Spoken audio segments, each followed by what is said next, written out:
¿Cómo están, jóvenes? Espero que se encuentren súper bien. Bueno, la palabra que toca hoy es presidir y es brutal, así que no te lo pierdas. De una vez vamos a comenzar con la oración para dar por iniciado este tema y este video. Padre, gracias, Señor Jesús, por esta nueva oportunidad, porque nos has dejado tu palabra, Señor, para poder estudiarla y pues nos das esta oportunidad para hacerlo, Señor. Permite, Señor, que podamos hacerlo, Señor, de una manera correcta, objetiva. Y si nos emocionamos, pues que las emociones no nos dominen, sino más bien que podamos realmente entender lo que dejaste escrito, Señor, porque a pesar de que es tu palabra, Señor, tiene siglos de antigüedad, pues todavía trasciende el tiempo, la cultura, la sociedad, la forma de pensar de cada persona, entre otras cosas. Así que simplemente úsanos, Señor, que podamos aprender y poner en práctica también lo que aprendemos, Señor, y así también poder compartirlo, Señor, con mucho amor, con mucha prudencia, Señor, a los demás. En nombre de Jesús, gracias, bendícenos, amén.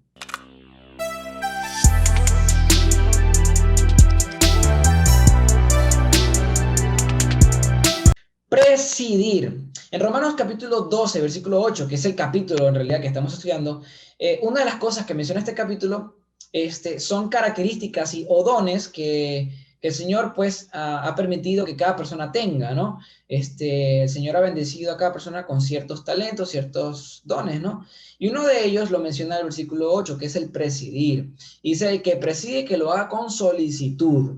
Y vamos a ver de dónde viene esta palabra, presidir. Viene de la palabra griega proistemi, que significa estar delante, ¿ok? Pero obviamente se le puede entender como gobernar o también ocuparse.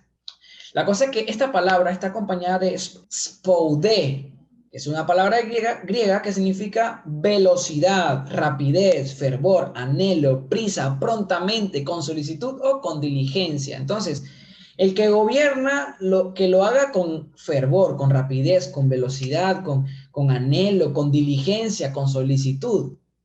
Ahora, tú tal vez te puedes imaginar esta palabra y le das una connotación muy fea, a lo mejor, ¿no? Porque a lo mejor tú has visto personas que gobiernan, pero que lo hacen malísimo.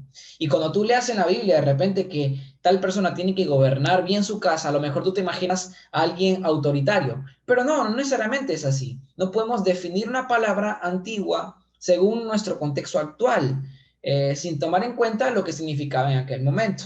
Entonces, para entender mejor cada palabra antigua, es necesario ver el contexto general. Entonces, lo que vamos a hacer ahorita es ver algunas características donde la palabra de Dios menciona estas palabras. Vamos a ver con qué está acompañado, en qué contexto está. Por ejemplo, en Primera de Tesalonicenses, capítulo 5, versículo 12, menciona que las personas que son gobernadas deben reconocer a las personas que presiden, que gobiernan, pero en el Señor.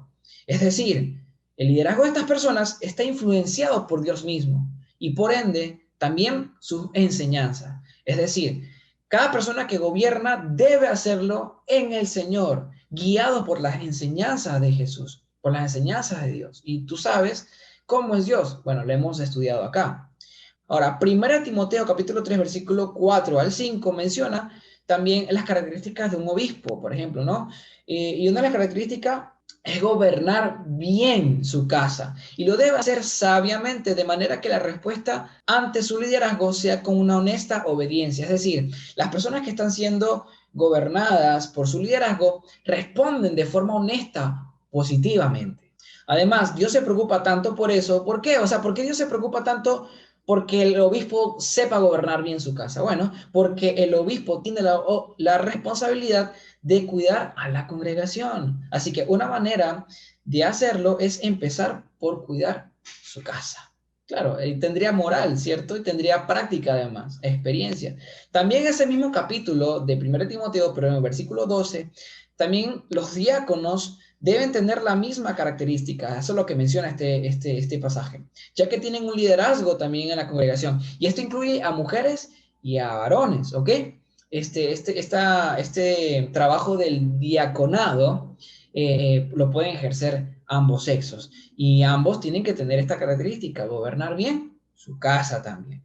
Ahora, Tito capítulo 3, versículo 8 y versículo 14 nos menciona algo muy lindo. En ambos versículos se mencionan características muy geniales que rodean a este don o oficio, u oficio. En ambos versículos se mencionan características muy geniales que rodean a este don u oficio. Y es que el contexto habla de la obra de la gracia de Dios que nos justificó y que en estas cosas se debe insistir con firmeza para que los que creen en Dios procuren ocuparse o dirigirse en buenas obras. Y esto afecta positivamente a los demás. En ambos versículos se mencionan características muy geniales que rodean a este don u oficio. Y es que el contexto habla de la obra de la gracia de Dios que nos justificó y que en estas cosas se debe instruir con firmeza para que los que creen en Dios procuren ocuparse o dirigirse en buenas obras. Y esto afecta positivamente a los demás. Entonces, te das cuenta que la cosa cambia cuando entiendes el contexto. Por ejemplo, este último pasaje me encanta porque las personas que gobiernan lo hacen recordando la obra de gracia que nos justificó. Es decir, no son autoritarios, no son, vamos a decirlo, toscos o mandones. No, todo lo contrario, lo que hacen es compartir de las enseñanzas de la palabra de Dios. Pero acuérdate que estamos en un momento donde tenemos que recordar quiénes fuimos antes de Jesús, ¿no? Cómo Jesús nos cambió la vida, mandó a su Hijo, Jesucristo, a morir en la cruz, ¿entiendes? A morir por ti y por mí, cosa que no merecíamos. Nosotros tenemos una deuda, sin embargo, Jesús ya pagó esa deuda, a pesar de ti y de mí, a pesar de que todos los días le fallamos, pero en eso consiste su amor y su gobierno, es su reino consiste en eso, en la libertad de la esclavitud del pecado, ¿me entiendes? Ahora, ¿cuál es la conclusión? Bueno, el presidir va más allá de mandar, es saber compartir el evangelio siendo ejemplo y siendo sabios, ejerciendo liderazgo tal como lo hizo y enseñó Jesucristo mismo. ¿Cómo? Con amor y gracia y con el objetivo de bendecir a los demás. Yo creo que si tú tienes ese don, si de alguna forma ejerces cierta influencia con las demás personas o hacia las demás personas, pues podrías usarlo de esta forma.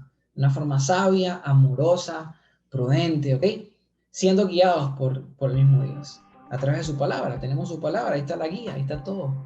Vamos a orar. Gracias, Señor Jesús, por este momento que nos regalaste, Señor, por tu palabra, que nos recuerda, Señor, quién eres tú. A pesar de que estas son características o dones, Señor, con que tú nos dotas, pues también nos hablan de quién eres tú y cómo haces las cosas, Señor. Gracias porque podemos confiar en tu gobierno, Señor. Porque a pesar de que el mundo esté como esté, Señor, no me imagino un mundo sin ti, Señor. Sería 1000 veces peor. Sin embargo, por tu gobierno, Señor, todavía hay esperanza.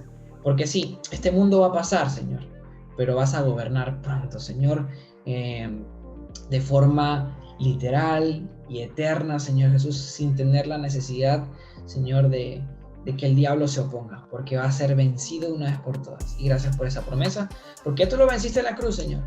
Ahora nos toca, Señor Jesucristo, esperar esa consumación. Así que permite, Padre, que cada persona que tenga este don o que quiera tener este don, pues guíalo, Señor, en tu palabra. Bendícenos, Señor, que podamos pasar un bonito día, una bonita noche, Señor. En tus manos encomendamos todo. En nombre de Jesús, gracias. Amén. Nos vemos pronto, chicos. Ya saben, ahí abajo están nuestras redes sociales para que nos sigan. Bendiciones.